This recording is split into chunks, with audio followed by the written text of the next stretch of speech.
शीतल P Singh, सत्यहिंदी.com पर आपका स्वागत है। आपको पता ही है कि कोटा एक जगह है जहां बहुत सारे मध्य वर्ग के और कुछ हद तक निम्न मध्य वर्ग के, लेकिन मूलतः मध्य वर्ग के परिवारों से निकले हुए विद्यार्थी तमाम तरह के कॉम्पिटिशन्स वगैरह की तैयारियां करते हैं और उच्च शिक्षा केंद्रों में जाने के लिए और प्रतियोगी परीक्षाओं की तैयारियां वहाँ करते हैं। वो एक एजुकेशनल हब बन गया है जिसमें उस हिस्से के कुछ लाख लोग हैं। और हमारे देश में करीब करीब 47% आबादी ऐसी है जो रोज़ कमाने रोज़ खाने वाली है। जो आज शाम को क्या खाएगी वो आज सुबह से कमाती है, शाम को उससे खरीद के लाती है, बनाती है, खाती है, फिर अगले दिन के लिए चली जाती है। 47% से 87% वाली आबादी ऐसी है जो जिसके पास कुछ दिन का रहता है कि वो 10-15 दिन 20 दिन का इंतजाम कर सकती है। लेकिन ये दोनों मिला के करीब 87% आबादी ऐसी है जिसे आप ऐसा कह सकते हैं कि वो बहुत देर तक किसी विपरीत परिस्थिति में उसके लिए सर्वाइव करना मुश्किल है। तो जब केंद्र सरकार ने इस देश को लॉकडाउन करने का फैसला किया तब लोगों की ये उम्मीद थी और जायज़ उम्मीद थी कि वो जो 87% लोग हैं इस देश का प्रचंड बहुमत, उनको इस दौरान जिंदा रहने और जिंदगी की जो बुनियादी ज़रूरतें हैं उनको सरकार मुहैया करने के लिए कुछ प्रबंध उसने किया हो जब इतना बड़ा फैसला लिया। लेकिन एक के बाद एक फैसले, और जो देश भर में हमने देखा कि लाखों मजदूर जो है अपने अपने बिलों से निकल आए और सड़कों पे बिखर गए और वो अपने घरों के लिए चल पड़े, और उनमें से दर्जनों की मौत विभिन्न तरह के कारणों से, रास्ते में हार्ट अटैक से चलते चलते। अभी कल एक 12 साल की बच्ची की मौत हो गई। घर पहुंचने ही वाली थी, 1-2 घंटे बाद वो घर पहुंच जाती, लेकिन डिहाइड्रेशन था, 3 दिन से लगातार बिना खाए पिए चल रही थी। यहाँ से दिल्ली से मध्य प्रदेश के छतरपुर जाते हुए एक व्यक्ति अपनी बीवी और बच्चों के साथ सड़क पे, उसको हार्ट अटैक हो गया, मर गया।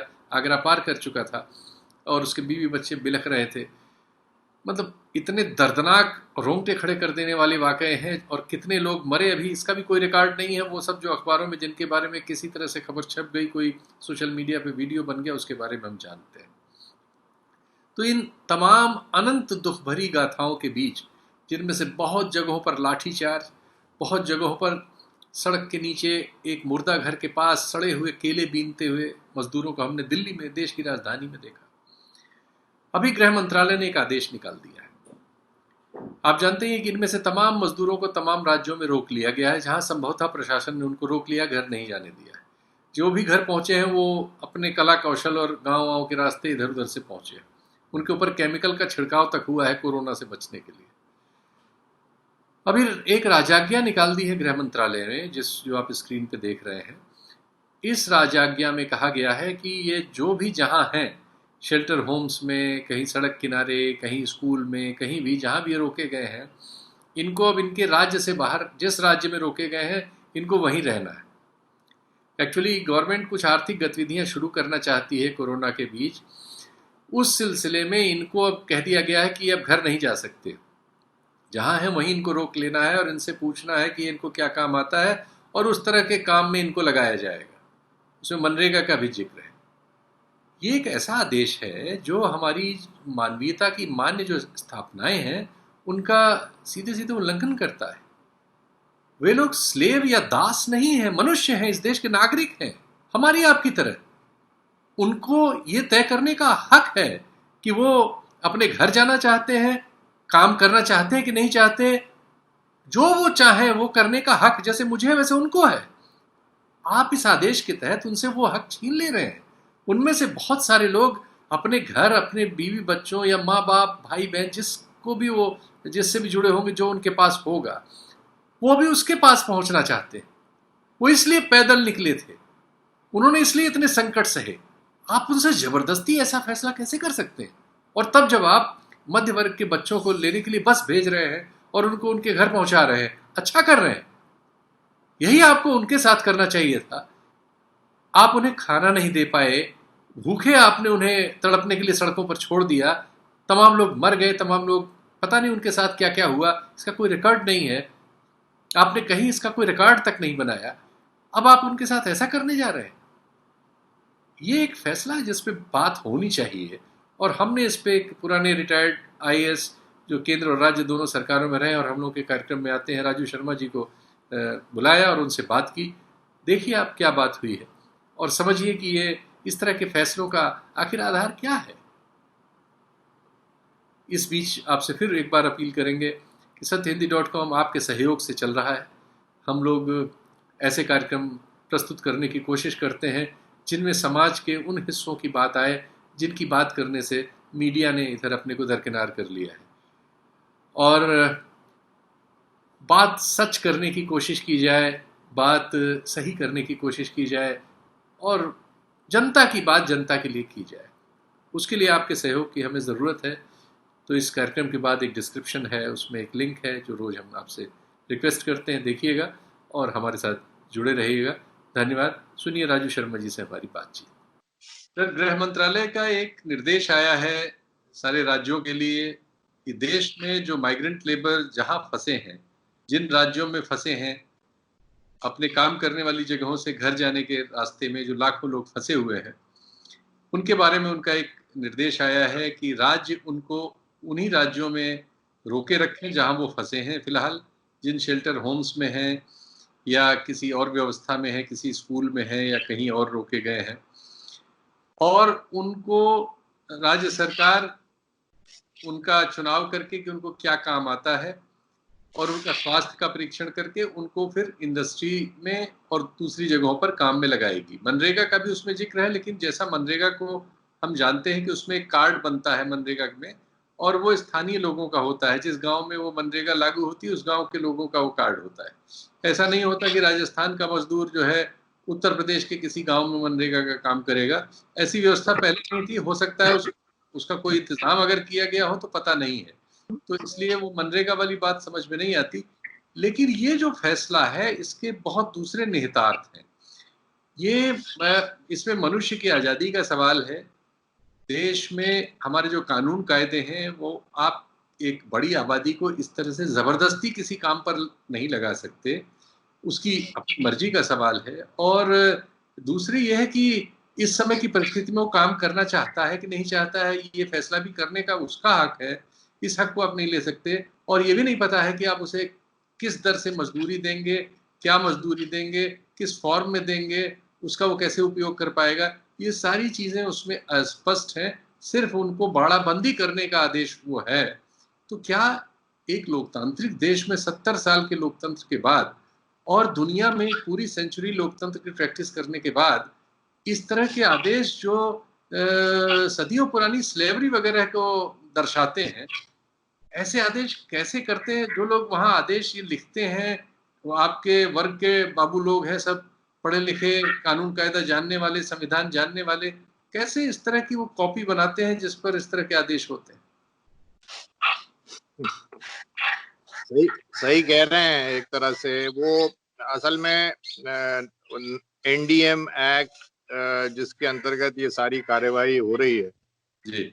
और जो एक कोरोना का डर कहो या उसके माध्यम से या उसकी छाया में या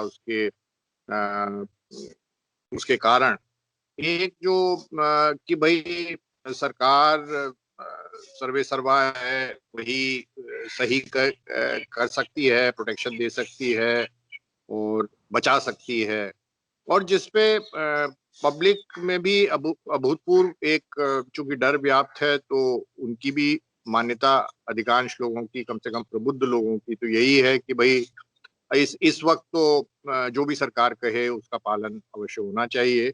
लेकिन फिर भी ये जो आदेश है बड़ा कई मायनों में अजीबोगरीब है, क्योंकि एक तो ये प्रतिबंधित करता है इंटरस्टेट मूवमेंट नहीं करेंगे, कि इंटरस्टेट मूवमेंट और विद इन स्टेट मूवमेंट में क्या फर्क है? केवल डिस्टेंस का फर्क हो सकता है और तो कोई फर्क हो नहीं सकता। जो स्टेट की जो सीमाएं होती हैं वो कोई दीवार वाली तो होती नहीं है, या जंगलों वाली तो होती नहीं है। और दूसरी चीज व्यक्ति एक फंडामेंटल राइट्स हमारे देश में अभी कोरोना की वजह से अपदस्थ तो नहीं किए गए हैं, कोई इमरजेंसी नहीं है। व्यक्ति इस समय पॉलिसी की वजह से फंसा हुआ है। लाखों लोग फंसे हुए हैं, प्रवासी लोग जो कि अपने स्थानों पे बेघर हो गए क्योंकि नौकरी चली गई, घर छोड़ना पड़ा और घर जाना भी चाहते थे, और अगर रहना भी चाहते जहां वो रह रहे थे तो ना रह पाते क्योंकि जिस खोली में रह रहे थे उसमें उनके पास पैसे नहीं बचे थे, ना खाने के लिए ना उसका किराया देने के लिए। तो वो निकले और वो रास्तों में फंस गए और इस समय कैंपों में है जैसा कहते हैं। अब किस तरह की कैंप है हम लोग नहीं जानते, कितने कैंप हैं हम लोगों को उसकी भी कोई बहुत 16 आने जानकारी नहीं है। लेकिन इस तरह के किसी भी आदेश में कम से कम एक लाइन या एक संकेत ये तो होना चाहिए कि भाई जो व्यक्ति काम करना चाहते हैं या जो व्यक्ति उन कैंपों में रह रहे हैं और इस समय कुछ कमाना चाहते हैं वो अपने आप को इंगित करें, और उनके लिए इस तरह की व्यवस्था है कि लोकल अथॉरिटीज उनकी स्किल मैपिंग करके उनको ऐसे स्थानों पे भेज देंगी जहां पर काम उपलब्ध है। लगता ऐसा है कि अगर ये चॉइस चुनाव करना कि वो दी जाए इन इन प्रवासियों को, तो 50% से अधिक, शायद 70% या 80% लोग ये कहें कि हमें घर जाना है, हमें अभी काम वाम नहीं करना, हम अपने परिवार से मिलना चाहते हैं और किसी अनजान जगह, किसी अजनबी जगह अजनबी लोगों के साथ हमारा काम करने का कोई इस समय ना मन है और ना हमारी मनस्थिति है। तो उस सेंस में आप सही कह रहे हैं कि ये तो एक जैसे होता है कि आप कुछ व्यवस्थाओं में लोगों को रेल ट्रैक बनाने के लिए और बड़े बड़े कामों के लिए झोंक देते थे बिना उनसे पूछे। तो उस सेंस में तो ये एक अजीब सा और मेरे ख्याल से ऐसा आदेश है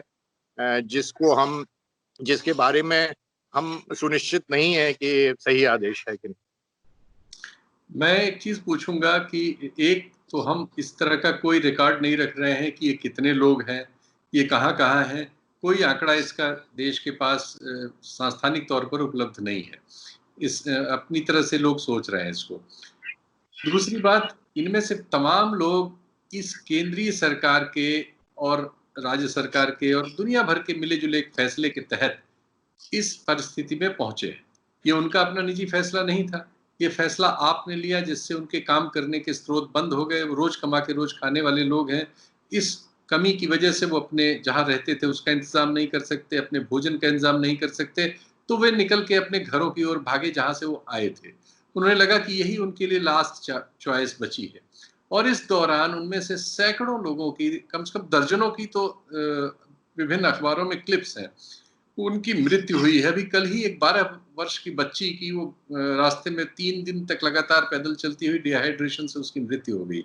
उसके ठीक पहले बनारस के पास एक बिहार जाने वाला एक व्यक्ति जो है ऐसे ही मर गया। उसको रास्ते में पुलिस वाले ने उठा के अस्पताल तो पहुंचाया था लेकिन वो रास्ते में ही मर चुका था।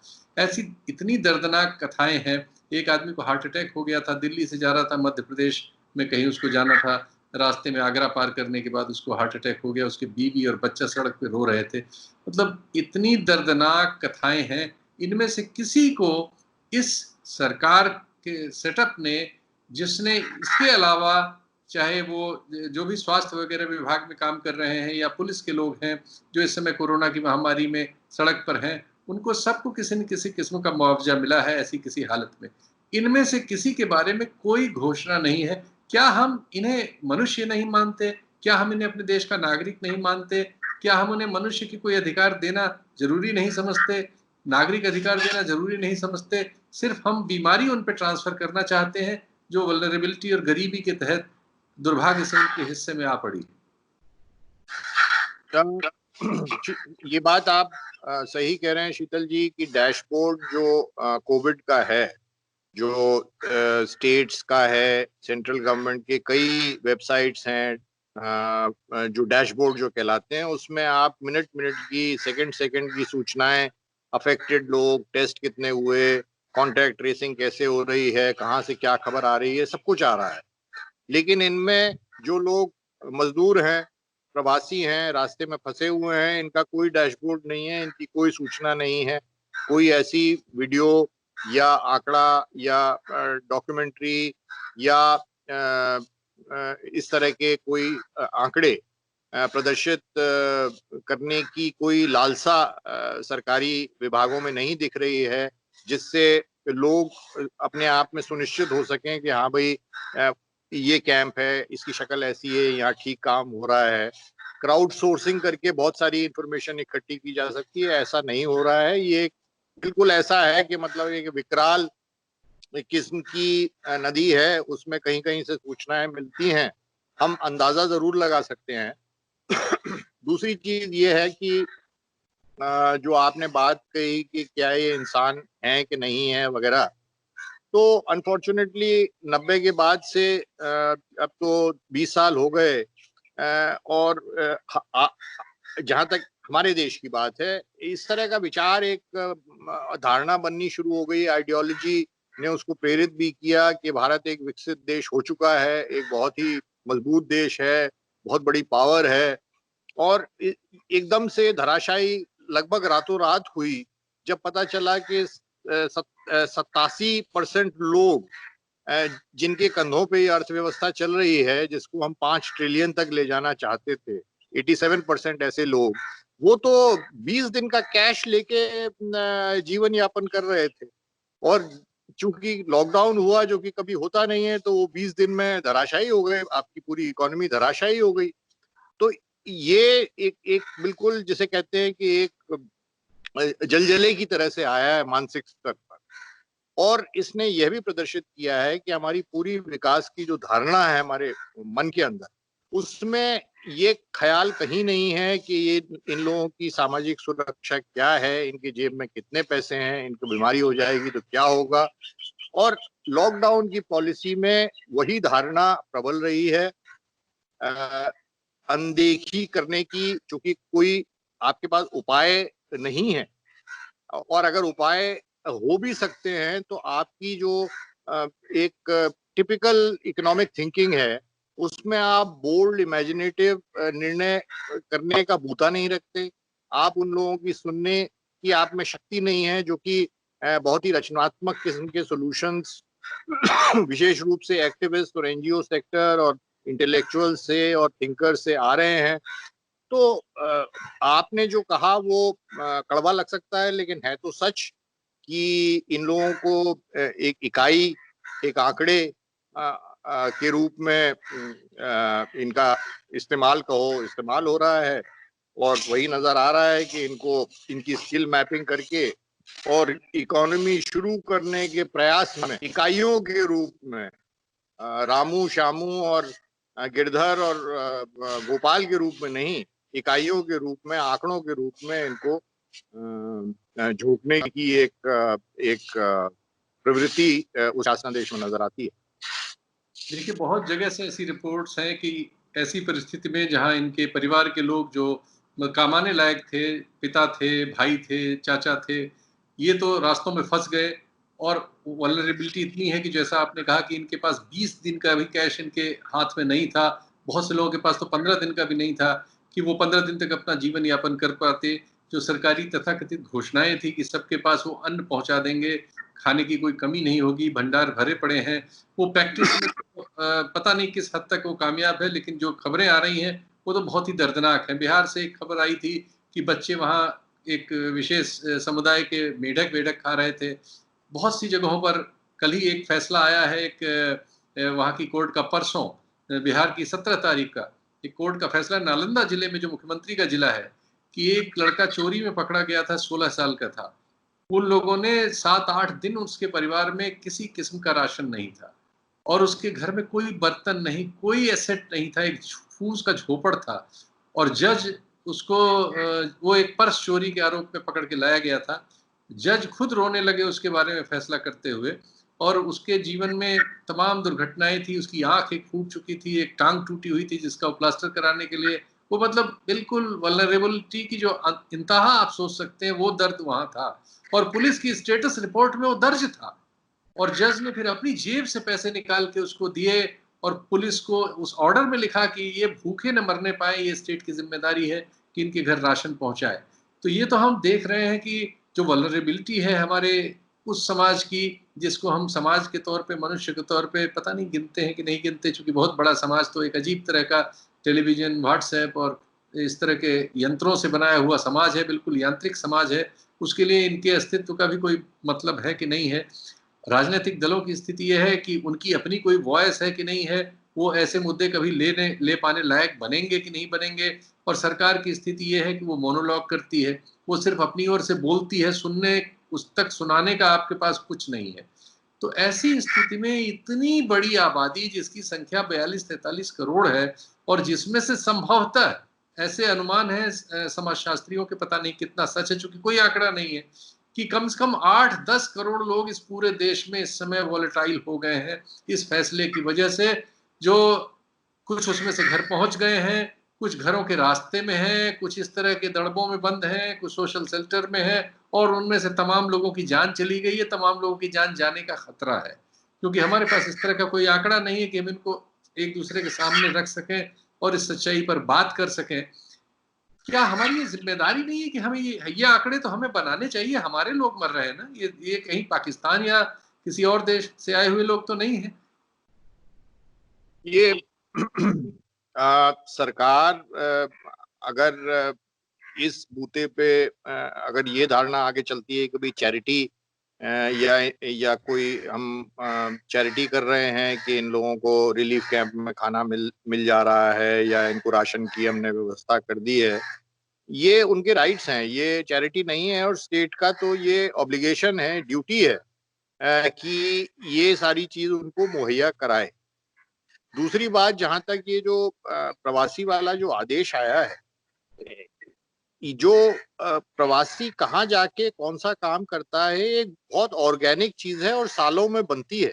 ऐसा नहीं है कि कोई व्यक्ति अपने घर से निकला और सीटी बजाता हुआ किसी भी दिशा में चला गया और जो पहली जगह उसको मनुहार लगी और ठीक लगी वो वहां रुक गया और उसको काम मिल गया और वो रहने लगा, और काम कैसे नहीं होता है इसके ये।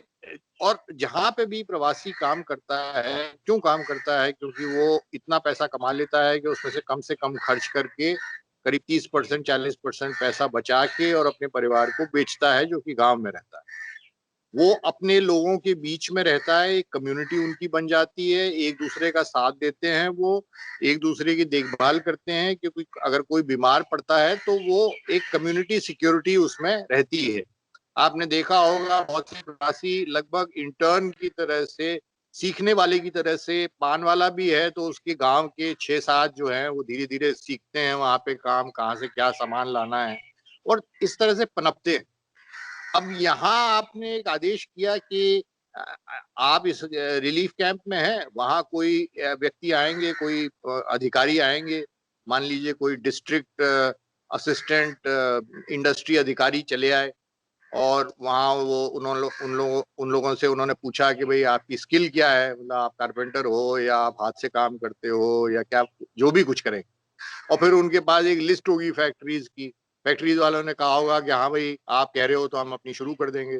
फिर वो वहां से उनको बसों में लाद के भेजेंगे, वहां भगवान जाने क्या व्यवस्था करेंगे, पेमेंट की क्या व्यवस्था होगी। उस व्यक्ति के लिए वो टोटली एक स्ट्रेंज अनजान जगह होगी, वो किसी को भी नहीं जानता होगा, वो अपने मालिक को नहीं जानता होगा, उसको वहां कोई बैंक नहीं, उसको कैसे कैश देंगे, वो घर कैसे पैसे भेजेगा, ये ऐसी चीज है कि मेरे तो पल्ले ही नहीं पड़ रहे।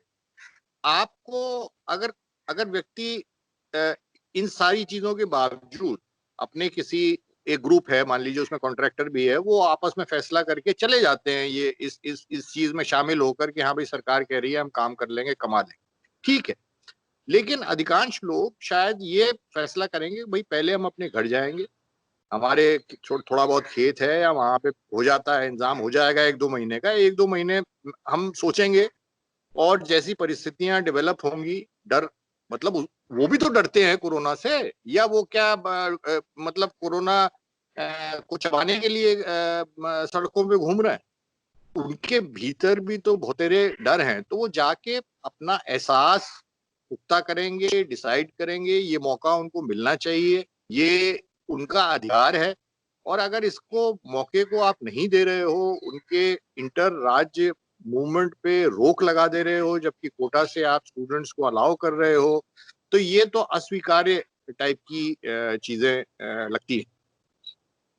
ठीक है सर, धन्यवाद। इसको लेते हैं हम लोग। अब क्या बताएं, ऐसे वक्त में जब विपक्ष नाम की चीज ऐसे लोगों के सवाल नहीं ले रही जो इस देश की सबसे वल्नरेबल, सबसे जिन जरूरतमंद आबादी है, और विपक्ष खुद ही ऐसा लगता है कि वो खुद ही वल्नरेबल सेक्शन में बदल गया है और उसका कोई संयुक्त स्वर नहीं है, सरकार मोनोलॉग करती है। हम एक नहीं, अजीब लेकिन शीतल जी, थोड़ा सा अगर हम केवल यही ना कह के ये भी कहें कि ऐसे प्रखर स्वर और ऐसे मैं कहूँगा विचारोत्तेजक और वाइज गुरु गंभीर स्वर, उनको अब जगह मिल रही है कि वो विकल्प प्रस्तुत कर रहे हैं। सरकार भी एक ऊहापोह, केंद्रीय सरकार भी एक ऊहापोह की स्थिति में है। ऐसा नहीं है कि केवल हम ही आप जान रहे हैं और उसको नहीं पता कि कितना बड़ा विद्रूप इस समय छाया हुआ है। और सबसे बड़ी बात है कि इकोनॉमी बिल्कुल जो है पाताल में जाने की स्थिति में है। तीसरी जो एक अच्छी चीज अपने आप से है, और मैं चाहूंगा कि बरकरार रहे और केंद्रीयता और न बढ़े, कि भाई केरला जैसे लोग या दूसरे कुछ राज्य अलग अलग तरह के परीक्षण कर रहे हैं, अलग अलग तरह से चीजों को हैंडल कर रहे हैं। अगर हम दोनों केरला के निवासी होते तो शायद इतने अवसाद वाले वीडियो ना बना रहे होते। वहां पे कई जिलों में इतना अभूतपूर्व काम हो रहा है जो कि यूरोप के किसी भी देश की टक्कर का है, उससे शायद बेहतर है। एक मिसाल केरला में कायम वेलफेयर मेजर्स में प्रवासियों को कैसे, अब जैसे एक ही न्यूज आइटम मुझे किसी ने भेजा, ये 2 मिनट में लेके बता देता हूँ। वहाँ एक रिलीफ कैंप था, तो एक बार सडनली 4-5 दिन पहले वहां पे एक प्रदर्शन किस्म का हुआ कि वो लोग कहने लगे कि भाई हम अपने घर जाना चाहते हैं। तो वहाँ के चीफ मिनिस्टर एकदम से हतप्रभ से हो गए कि हमने इतनी व्यवस्थाएं की है, इतने वेलफेयर के मेजर्स चला रहे हैं, क्या बात है। तो वहां पे चूंकि रिस्पांस तुरंत होता है हर लेवल पर, नीचे से ऊपर तक के लेवल पर, तो पता चला कि एक तो वो लोग इस बात से, ज्यादातर आपके बिहार यूपी के लोग थे, इस बात से त्रस्त थे कि केवल चावल खाने में मिल रहे थे। तो तुरंत उन्होंने रोटी मतलब वहाँ की डाइट बदली गई, रोटी वगैरह का प्रबंध किया गया, डाइट में कई परिवर्तन किए गए, कैरम खेलने की व्यवस्थाएं की गई, कुछ म्यूजिक का उन्होंने उपयोग किया। मतलब 3-4 उन्होंने छोटी छोटी चीजें जिसमें पैसे नहीं लगते ज्यादा, केवल दिमाग लगता है, क्रिएटिविटी लगती है, थोड़ी इंसानियत का रिश्ता जो है वो की मजबूती लगती है। जी। उन्होंने ऐसी व्यवस्था, अच्छा हाँ, एक और चीज उन्होंने की कि उनको मोबाइल रिचार्ज कराने की फैसिलिटी दे दी कि हम आपका मोबाइल इतने अमाउंट का रोज रिचार्ज करा दें, क्योंकि वो सारे लोग बात करते थे घर पर। क्या ये बात। 3-4 चीजों से वहां पे वो प्रदर्शन समाप्त हो गया। वो लोग रह रहे हैं, उनका विश्वास पुनः कायम हो गया। वो तैयार है कि भाई 3 तारीख तक हम रहेंगे, जब खुल जाएगा तब हम चले जाएंगे। तो ऐसे भी राज्य हैं जो इस तरह का काम हो रहा है। चलिए, आपके इस आपने बहुत अच्छा सबब किया इस आशावाद के साथ, और ये जो एक तरह से कहा जाए जो विषाद पैदा हुआ था, उस पर काफी कमी आई। मेरे चेहरे पर भी हंसी आई, वरना एक कार्यक्रम शुरू करते समय मैं भी तनावग्रस्त था। वो जो लेख वगैरह आपने दिए थे पढ़ के, जो आंकड़े हैं, तो पर्सनल अकाउंट्स हैं, बहुत ही दर्दीले हैं। तो समेटते हैं आज को इसको, और फिर हाजिर होंगे कुछ नया लेके, कुछ और ऐसी ही बातें करते हुए समाज के लिए। नमस्कार, धन्यवाद। सत्य हिंदी के और वीडियोस को देखने के लिए हमारे YouTube चैनल को सब्सक्राइब करें और सीधे नोटिफिकेशन पाने के लिए बेल आइकन दबाएं।